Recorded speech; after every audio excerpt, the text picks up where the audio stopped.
all seen the photographs. Congolese miners in the Democratic Republic of Congo working in shafts with nothing but their bare hands to dig out the metal that powers our smartphones, laptops, and electric cars. Cobalt is what makes these technologies possible, and Congo holds the world's largest reserves. It supplies over 70% of global demand, yet its people are paying an unbearable price. Human trafficking is devastating entire communities. UNICEF estimates that around 40,000 children, some as young as 8, are forced to work in mining pits. Women miners face rampant sexual violence and abuse, and inhaling cobalt over long periods causes serious health problems, from birth defects to lung damage, and can ultimately be fatal. And yet, despite these dangerous working conditions, miners earn only a few dollars a day, while international businesses walk away with billions. And the Congo forest, one of the largest rainforests in the world and a vital regulator of the planet's climate, is now at risk of shifting from carbon sink to carbon emitter. Millions of trees are cut down every year. Rivers are contaminated, soil is degraded, and biodiversity is vanishing. This ecological devastation is driven not only by cobalt mining, but also by the extraction of copper, coltan, gold, diamonds, and uranium, and further driven by monocrop plantations, industrial meat farming, relentless logging, and decades of armed conflicts. In fact, over the past 30 years, armed conflicts in the DRC have claimed more than 6 million lives. Ethnic tensions and armed militias, supported by neighboring Rwanda and Uganda, continue to destabilize the country.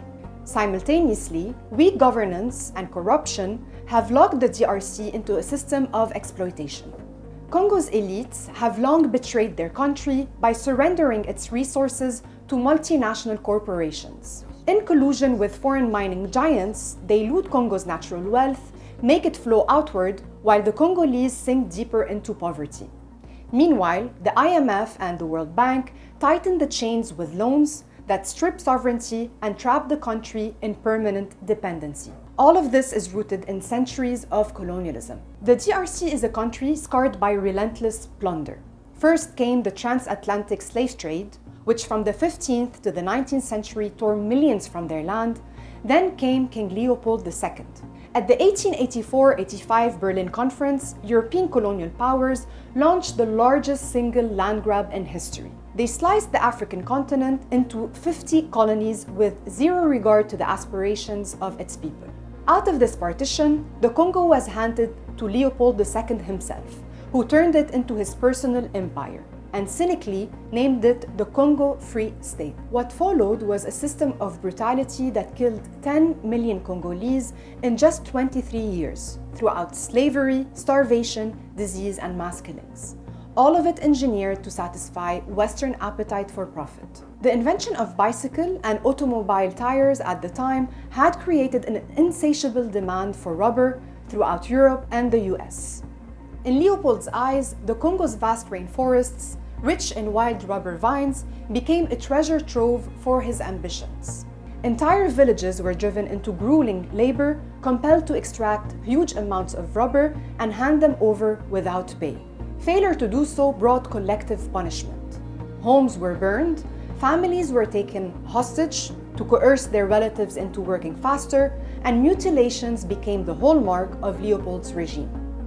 Hands of Congolese people were routinely cut off as punishment. And the violence did not stop there. As more and more labor was diverted to rubber extraction, villages could no longer plant or harvest their own food. Starvation swept through entire communities, and disease followed. Leopold's removal changed nothing. Under the rule of the Belgian state, the plunder was entrenched further and perfected. Yet out of this long history of blood, the Congolese struggle for liberation never died. Among its most powerful voices of resistance was Patrice Lumumba, the nation's first prime minister, an anti-imperialist who confronted both colonial powers and the mining empires built on Congolese suffering. His determination to reclaim the nation's wealth for its own people made him an existential threat to empire. Within 6 months, he was overthrown, tortured, and executed in a plot orchestrated by Belgium, the US, and Britain. His body was dissolved in acid, leaving behind nothing but a tooth. A chilling reminder of what awaits anyone who dares challenge the colonial capitalist order. Belgium once turned the Congo into a vast labor camp for rubber. Today, corporations backed by the US, Europe, and China repeat the same logic of extraction, stripping Congo's wealth to accumulate profit and feed the digital and so-called green economy. The faces may have changed since King Leopold II, but the injustice endures. This brings to mind the words of Frantz Fanon, which still echo today. Let us be sure never to forget the fate of all of us is at stake in the Congo.